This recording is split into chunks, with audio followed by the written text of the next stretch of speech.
Voilà, bonjour à tous, pour ceux que je n'ai pas vus ce matin. Merci d'abord pour vos prières, pour mon voyage qui s'est bien passé au Kenya. J'ai pas eu de soucis, j'ai pas été encorné par un impala, ni piétiné par des girafes qu'on a vues.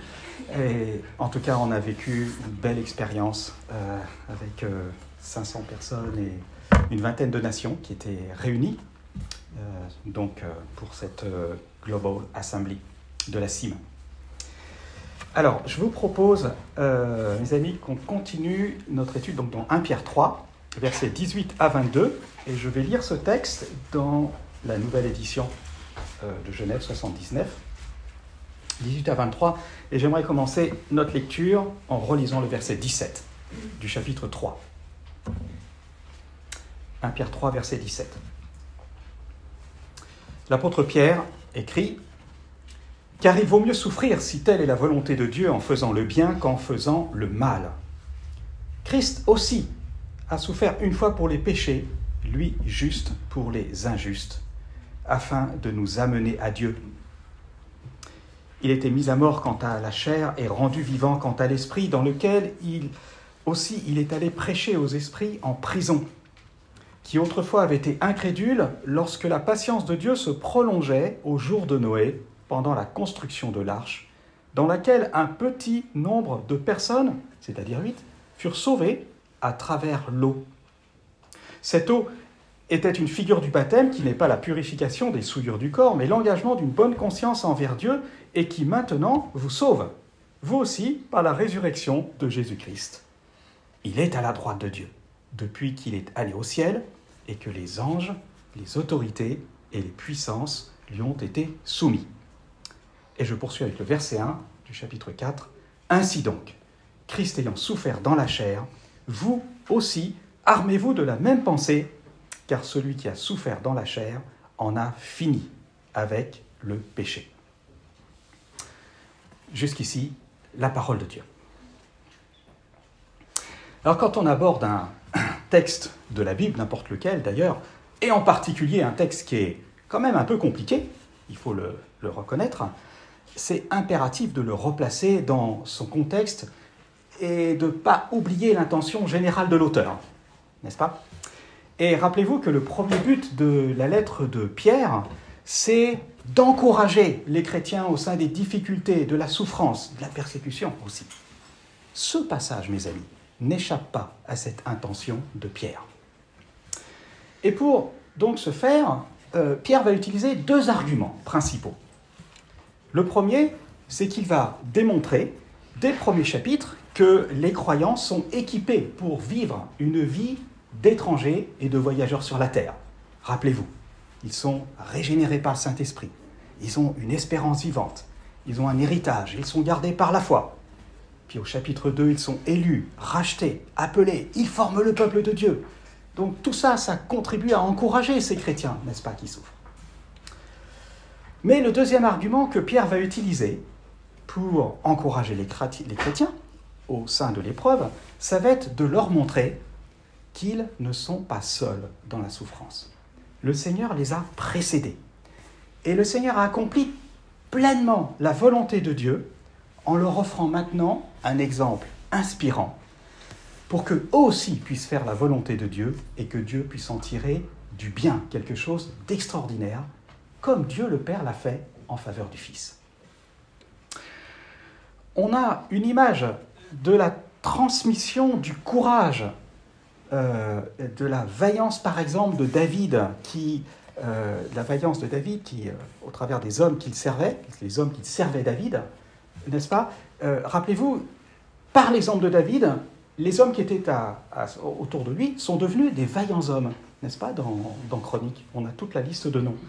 Ils n'avaient pas peur de souffrir, ni de prendre des risques, parce qu'ils savaient qu'ils n'étaient pas seuls.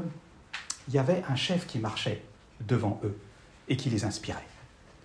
On a par exemple, il y en a 3 d'entre eux, dont Abishai, qui sont descendus à la porte de Bethléem et puis qui n'ont pas hésité à traverser le camp des Philistins pour aller puiser de l'eau à la source de Bethléem et l'offrir à David, qui n'a même pas voulu la boire, parce qu'il avait compris que c'était au péril de leur vie que ces hommes avaient fait cela.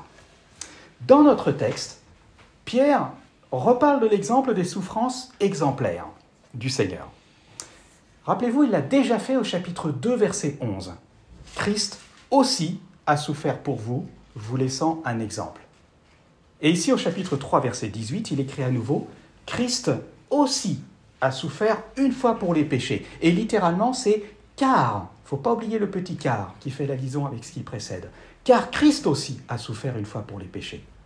Parce que ce petit « car » relie avec le verset qui précède, où Pierre disait qu'il valait mieux souffrir, si telle est la volonté de Dieu, en faisant le bien qu'en faisant le mal. Et donc ce petit « car » fait tourner le regard du lecteur vers celui qui les a précédés, et celui qui est au centre de leur foi, c'est-à-dire le Seigneur Jésus.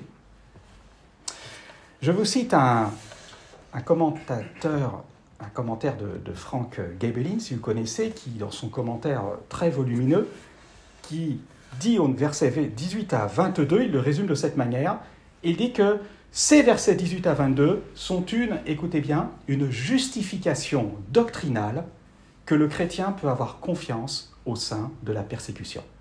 Je crois que c'est vraiment qu'il voit juste, c'est une justification doctrinale que le chrétien peut avoir confiance au sein de la persécution. Pourquoi dit-il cela ? Si vous passez par une opération chirurgicale délicate, vous serez certainement beaucoup plus apaisé et rassuré si vous avez confiance dans le chirurgien qui va vous opérer. Et si vous le connaissez, si vous avez parlé, n'est-ce pas, avec lui. Et de la même façon, le croyant peut avoir confiance au sein de la souffrance, parce qu'il sait que le Seigneur peut en tirer quelque chose de bon. Souffrir est une chose. Souffrir avec espérance en est une autre. Ne l'oublions pas. Et remarquez comment cette pensée du verset 17, donc il vaut mieux souffrir si telle est la volonté de Dieu, est reprise par Pierre, juste après notre passage, au chapitre 4, versets 1 et 2, en disant « Ainsi donc, Christ ayant souffert dans la chair, vous aussi armez-vous de la même pensée. Parce que celui qui a souffert dans la chair en a fini avec le péché. » Quelle belle promesse, afin de vivre selon la volonté de Dieu. Dieu tire quelque chose de bon de cette souffrance qui n'est pas vaine. Le croyant en a fini ou a rompu avec le péché, s'il accepte d'entrer dans quelque part cette souffrance que le Seigneur aussi a prévue pour lui. Et entre les deux, eh bien, on a les versets 18 à 22 qui nous intéressent. L'exemple du Seigneur Jésus qui lui aussi a souffert, selon la volonté de Dieu, et a libéré la puissance des bénédictions de Dieu en notre faveur. Et ça sera ça, le titre de mon message. La puissance de Dieu à l'œuvre par les souffrances du Seigneur Jésus. La puissance de Dieu à l'œuvre par les souffrances du Seigneur Jésus. Avec 5 petites parties. Pour quelle raison ? Pour régler le problème du péché. Verset 18. Dans quel but ? Pour nous amener à Dieu. Verset 18. Par qui ? Par Jésus qui était rendu vivant par l'Esprit. Verset 18. Pour proclamer quoi ? La victoire de Jésus aux esprits en prison. Versets 19 et 20. Et par quel moyen ? Par la résurrection et le règne du Seigneur Jésus. Ça sera les versets 21 et 22. Donc je vais parcourir assez brièvement ces 5 points. Premièrement, la puissance de Dieu à l'œuvre par les souffrances du Seigneur Jésus pour régler le problème du péché. Si vous parlez du péché aujourd'hui aux hommes autour de vous, dans la rue, ils rigolent. Mais en tout cas, la plupart du temps, c'est quelque chose d'une notion plutôt désuète, n'est-ce pas ? Mais la Bible, elle en parle en termes de drame de l'humanité et d'esclavage puissant que rien ni personne ne peut combattre. Si la notion de puissance aujourd'hui est liée à la force, à la capacité de dominer, d'en imposer aux autres, au grand nombre, pensez à la force de frappe de la Russie face à l'Ukraine, par exemple, la puissance de Dieu, elle, va emprunter un canal plutôt étonnant. Et ce canal qu'elle emprunte, c'est celui de la faiblesse. Les voies de Dieu sont vraiment pas nos voies. Ma grâce te suffit, dira le Seigneur Jésus à l'apôtre Paul, parce que ma puissance s'accomplit dans la faiblesse. N'est-ce pas ? 2 Corinthiens 12, 9. Et les souffrances d'un seul homme, du Christ, sont tellement puissantes qu'il n'y a pas besoin d'y revenir pour traiter le problème du péché. Du péché de l'humanité qui fait chanceler la terre comme un homme ivre, nous dit le prophète Ésaïe, chapitre 24, verset 20. Et c'est la raison pour laquelle Christ a souffert, remarquez, une fois pour les péchés, pas deux, une seule fois. C'est suffisant. Pourquoi ? Parce que ce sont des souffrances uniques, concentrées une seule fois sur le Messie à un moment précis de l'histoire. Ce sont des souffrances qui ont une valeur extrême, parce qu'elles expient et payent la rançon des péchés des hommes de tous les temps. Voici l'agneau de Dieu qui ôte le péché du monde. Rappelez-vous, c'est Jean-Baptiste qui dira cela en voyant le Seigneur Jésus venir à lui. Le summum de la faiblesse, exprimé par le sacrifice total du Seigneur Jésus, déclenche la puissance la plus phénoménale qui soit de tout l'univers pour nous acquérir une rédemption éternelle, nous dit l'Épître aux Hébreux. Parce que le Seigneur Jésus est entré une fois pour toutes dans le lieu très saint et qu'il s'est offert lui-même une fois pour toutes. Et ce thème est développé abondamment dans l'Épître aux Hébreux, entre autres au chapitre 9. Et c'est à ce moment-là qu'une incroyable substitution prend place. Le juste endosse les péchés des injustes. Verset 18. L'innocent devient coupable. Le riche devient pauvre pour nous enrichir. Le voile du lieu très saint se déchire pour nous ouvrir l'accès à Dieu. Tout est accompli. Le Seigneur Jésus s'écriera à la croix. Et les conséquences en notre faveur sont extraordinaires parce que le problème du péché est vraiment et définitivement réglé, car il n'est plus un obstacle pour nous pour venir en la présence de Dieu. Pourquoi est-ce qu'il n'est plus un obstacle ? Parce que maintenant, il n'y a plus de condamnation pour ceux qui sont en Jésus-Christ. Romains chapitre 8, verset 1. Vous me direz, oui, mais moi je pêche, vous péchez, etc. Il n'y a plus de péché. Non, ce n'est pas ça que ça veut dire. Ça veut dire que le péché n'est plus un obstacle dans le sens que si nous confessons nos péchés, mes amis, il est fidèle et juste pour nous les pardonner et pour nous purifier de toute iniquité. Donc le péché n'est plus un obstacle parce que le Seigneur Jésus a déjà payé pour nous. Et ça, mes amis, c'est un super encouragement, évidemment pour celui qui souffre, mais aussi pour nous, pour chacun d'entre nous, pour tous les croyants. Il y a certainement beaucoup à méditer dans ce cantique que j'aime bien. Peut-être qu'on va le chanter après, la puissance de la croix.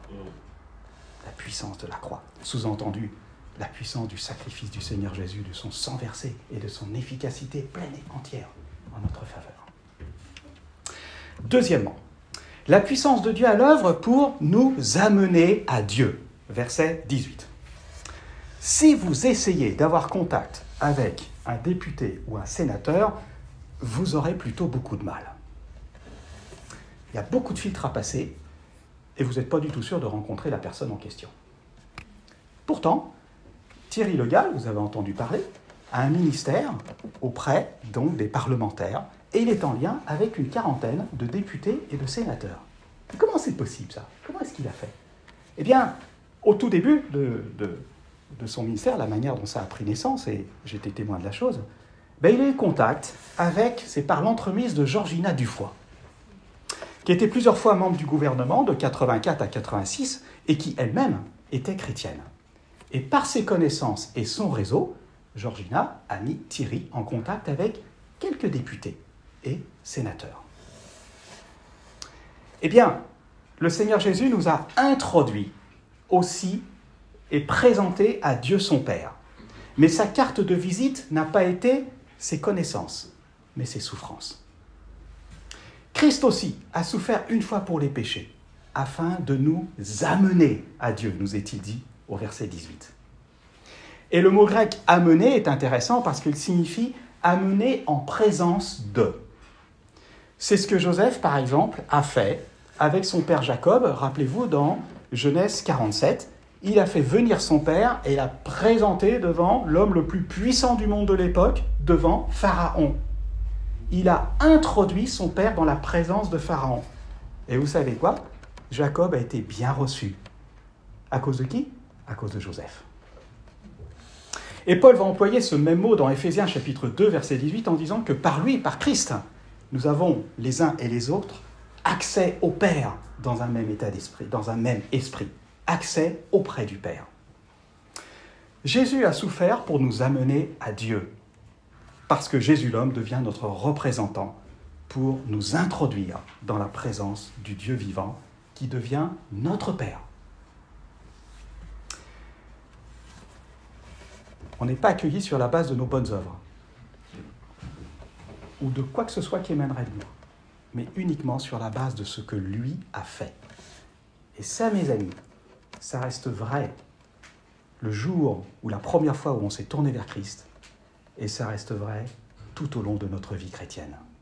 Ne l'oublions jamais, à cause de ce que lui a fait, pas nous. Et c'est pas parce que tu es fidèle dans la lecture de la parole de Dieu, tu viens à l'église, ou que tu fais tout ce qui semble être bien, c'est pas à cause de ça que le Seigneur t'accepte en sa présence et m'accepte. C'est à cause de ce que lui a fait. On a une libre entrée, mes amis, dans le sanctuaire, dans la présence de Dieu. Et on a la liberté maintenant de s'approcher du Dieu vivant, sans crainte, avec un cœur sincère, le cœur purifié d'une mauvaise conscience, et dans la plénitude de la foi, nous dit l'Épître aux Hébreux. Et tout ça, c'est à cause des souffrances de Christ. Ce qu'il a payé pour nous. Quel cadeau, quelle grâce, quelle faveur, quelle puissance. Et mes amis, ne laissons rien, ni personne, pas même nos sentiments ou nos émotions, nous ravir la vérité de l'Évangile, qui reste ce fondement sur lequel on peut vraiment s'approcher de Dieu avec confiance. En Jésus-Christ, dit Paul, vous qui étiez jadis éloignés, vous avez été rapprochés. Par quoi ? Par le sang de Christ. Rapprochés par le sang de Christ. C'est incroyable. Il y a de quoi de méditer, mes amis, pour toute l'éternité, sur cette affaire-là.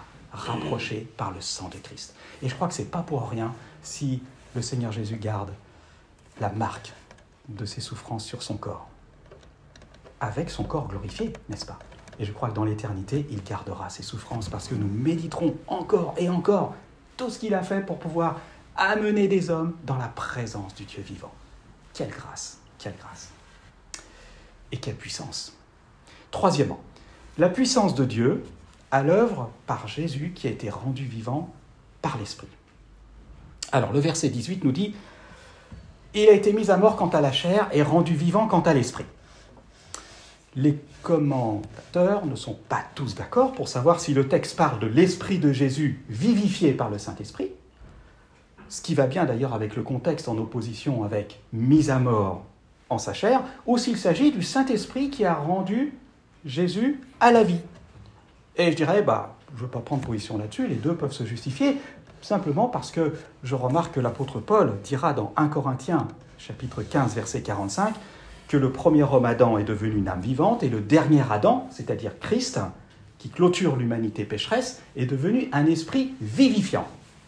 Alors qu'est-ce que ça veut dire qu'il est devenu un esprit vivifiant ? Je donne juste deux courtes explications. Vivifiant à deux niveaux, parce qu'il est capable d'abord de nous faire revivre spirituellement, n'est-ce pas ? Nous qui étions morts dans nos péchés, Éphésiens chapitre 2, c'est un peu, vous savez, comme cet homme qu'on a jeté dans le sépulcre d'Élysée et qui va toucher les eaux d'Élysée et qui reprend vie, n'est-ce pas, dans 2 Rois 13. Et ce même esprit, c'est celui-là qui nous a renouvelés, qui nous a transformés, qui nous a régénérés. Tite 3.5. Mais vivifiant aussi, et c'est ça, cette notion-là qui nous intéresse plus particulièrement maintenant, parce que Christ, par son esprit, peut vivifier et fortifier d'une manière toute particulière ceux qui souffrent et ceux qui passent par l'épreuve.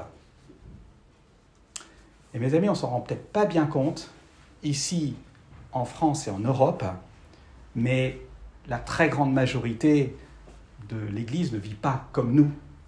Et l'histoire de l'Église est une histoire de beaucoup de martyrs, de beaucoup de personnes qui sont passées par beaucoup de souffrances et qui ont glorifié Dieu au sein de leurs souffrances. Je vous cite juste un exemple sur lequel je suis tombé. Jean Hus, Peut-être vous en avez entendu parler. C'est un théologien et un martyr de la Bohême qui a été brûlé vif quand même, 1415. Et en lisant son témoignage, il était quand même interpellé. En arrivant sur le lieu de l'exécution, il s'est mis à genoux et il a chanté un psaume. Et puis levant les yeux au ciel, il a prononcé cette prière d'une voix calme et forte. Écoutez bien, mes amis. Seigneur, je remets mon esprit entre tes mains. Tu m'as racheté, ô Dieu, infiniment bon et fidèle. Seigneur Jésus, assiste-moi afin que je conserve par ta grâce toute puissante une âme ferme et résignée en souffrant ce cruel supplice auquel j'ai été condamné pour avoir prêché ton saint évangile. Amen. Et lorsqu'on lui met la chaîne autour du cou, il dit en souriant, « J'accepte volontiers cette chaîne pour l'amour de Christ. »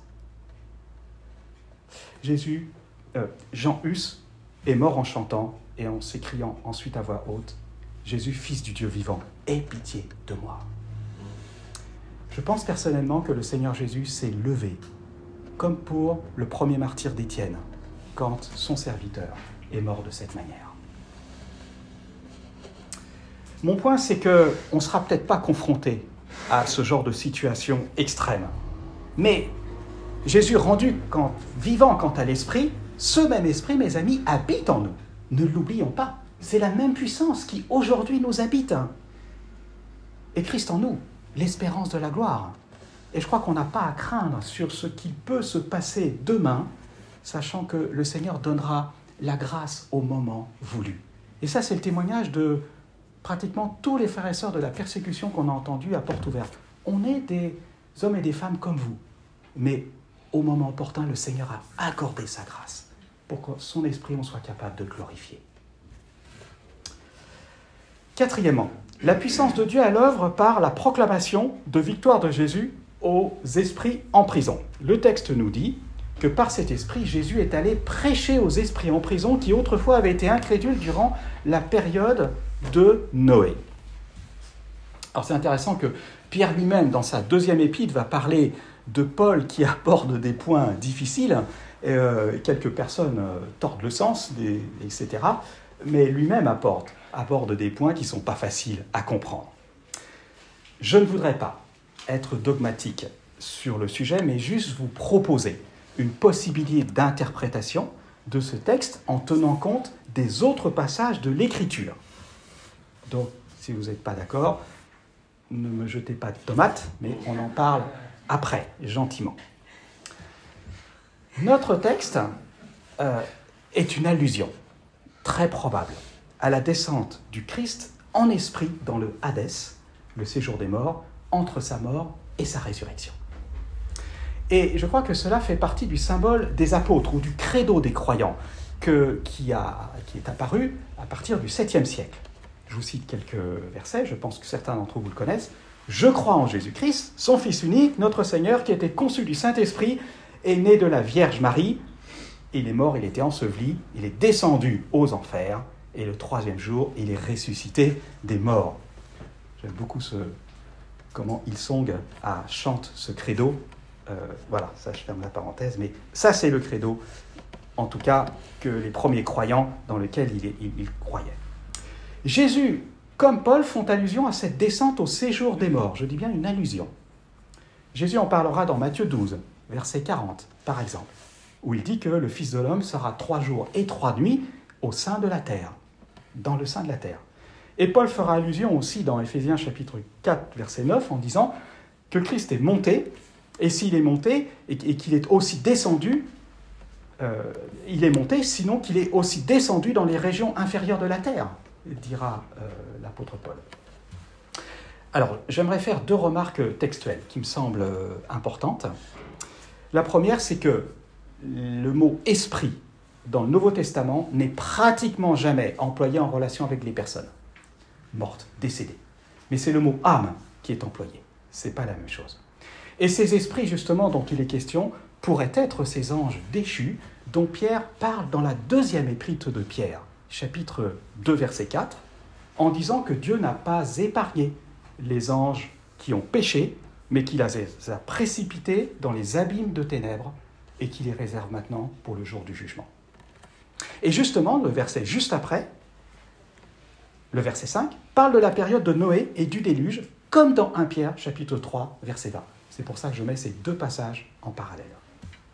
Il est encore question dans Jude 6 des anges qui n'ont pas gardé leur dignité, c'est-à-dire leur honneur, mais qui ont abandonné leur propre demeure et qui se retrouvent maintenant enchaînés dans les ténèbres et réservés pour le jour du jugement.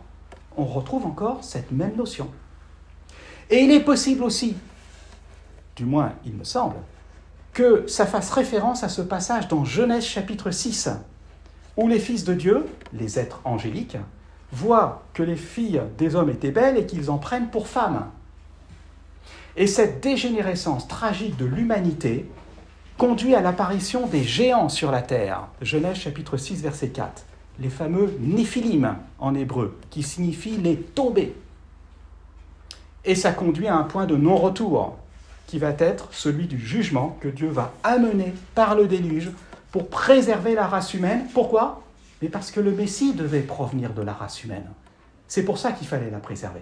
Et c'est pour ça qu'il fallait éradiquer le mal qui allait s'étendre sur toute la terre au travers de tous les hommes qui existaient à l'époque. Donc il est tout à fait possible que ces gens-là, déchus, qui n'ont pas gardé leur dignité et qui sont en prison, sont plongés dans les antres ténébreux des abîmes, le fameux Tartare en grec de 2 Pierre chapitre 1, verset 4. Deuxièmement, pourquoi le Seigneur Jésus, par son esprit, est allé prêcher à ces esprits en prison ? Grande question. Le mot prêcher serait nettement mieux traduit par annoncer, proclamer. Et je crois que la seconde 21 traduit bien ce mot-là. Le mot grec employé, qui est rutso, est celui qui était employé à l'époque pour faire une annonce officielle qui est faite par un représentant du gouvernement.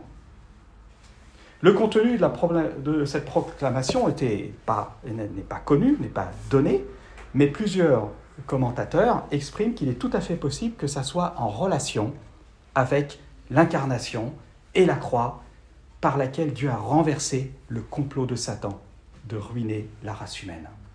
Cette annonce serait donc une proclamation de victoire, tout simplement. Et les puissances mauvaises sont vaincues, et ça va dans le sens de l'encouragement des chrétiens qui souffrent quand ils entendent ça. Alors maintenant, Pierre, au verset 21, fait un parallèle entre les eaux du baptême et les eaux du déluge et l'eau du baptême. Pourquoi ? Pierre dit, l'eau du déluge est une image de l'eau du baptême. Alors pourquoi ? D'abord, parce que les deux véhiculent une image de mort. Les eaux du déluge vont noyer la plus grande partie de l'humanité. Et de la même façon, le plongeon dans l'eau du baptisé, d'après la signification du mot baptême qui signifie plonger dans, c'est une image de la mort et de l'ensevelissement du vieil homme qui est englouti avec Christ. Mais, deuxièmement, les eaux du déluge n'ont pas eu raison des 8 personnes qui sont restées cachées dans l'arche, qui flottaient sur les flots. Sauvées à travers l'eau, nous dit le verset 20. Et de la même façon, le croyant qui se fait baptiser exprime qu'il est passé au travers de la mort parce qu'il est caché en Christ et qu'il vit maintenant étroitement associé à lui pour l'éternité. La mort n'a pas eu raison de lui parce qu'il est en Christ. Et ce qui sauve le croyant, ce n'est pas l'eau physique du baptême, bien sûr, mais la résurrection du Seigneur Jésus, nous dit le verset 21 à la fin. C'est ce que bientôt Joseph et Adrien vont exprimer au mois d'avril en s'engageant envers Dieu avec une bonne conscience. Amen. Amen. Alors, je termine par, cinquièmement, la puissance de Dieu à l'œuvre par la résurrection et le règne du Seigneur Jésus. Je parle des versets 21, deuxième partie, et verset 22. La résurrection et l'intronisation du Seigneur Jésus sont des thèmes centraux de la prédication des apôtres après la Pentecôte et dans le reste du livre des Actes. Je vous rappelle, dans Acte 2, lors de son premier discours, que Pierre dira « Cet homme, livré selon la prescience de Dieu, livré selon le dessein arrêté de Dieu, Dieu l'a ressuscité en le délivrant des liens de la mort. Et il va continuer, verset 32, « C'est ce Jésus que Dieu a ressuscité, nous en sommes tous témoins. » Et Pierre va rappeler comment David a prophétisé sur le Messie au psaume 110 en disant « Assieds-toi à ma droite, jusqu'à ce que je fasse de tes ennemis ton marchepied. » Et c'est encore cela que Pierre rappelle au verset 22 de 1 Pierre chapitre 3. Si vous lisez, je vous cite, « Christ est à la droite de Dieu depuis qu'il est allé au ciel et que les anges et les autorités et les puissances lui ont été soumis. » La foi en Jésus ressuscité et intronisé manifeste clairement la puissance et le règne de Dieu et encourage les croyants qui sont appelés à souffrir parce qu'ils savent que cette puissance de résurrection est aussi à l'œuvre pour leur salut passé, présent et futur.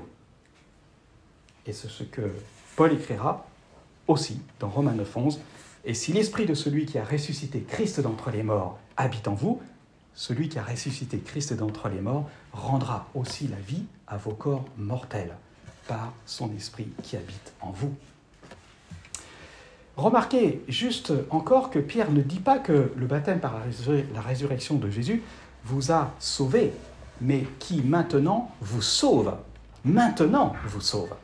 Donc la grammaire et le temps du verbe employé dans le grec montrent que l'action est continue et se poursuit. Le Saint-Esprit qui a été envoyé au nom du Christ ressuscité continue à nous sauver, mes amis, à nous sauver nous-mêmes, du monde, du péché, de la chair, du diable.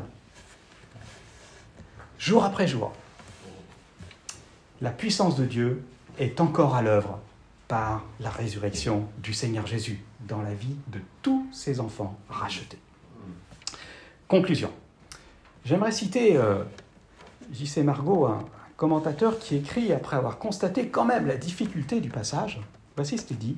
« Le Christ qui est passé par la souffrance et la mort, puis par la résurrection, est le grand vainqueur, dont le règne s'étend à toutes les sphères de la création.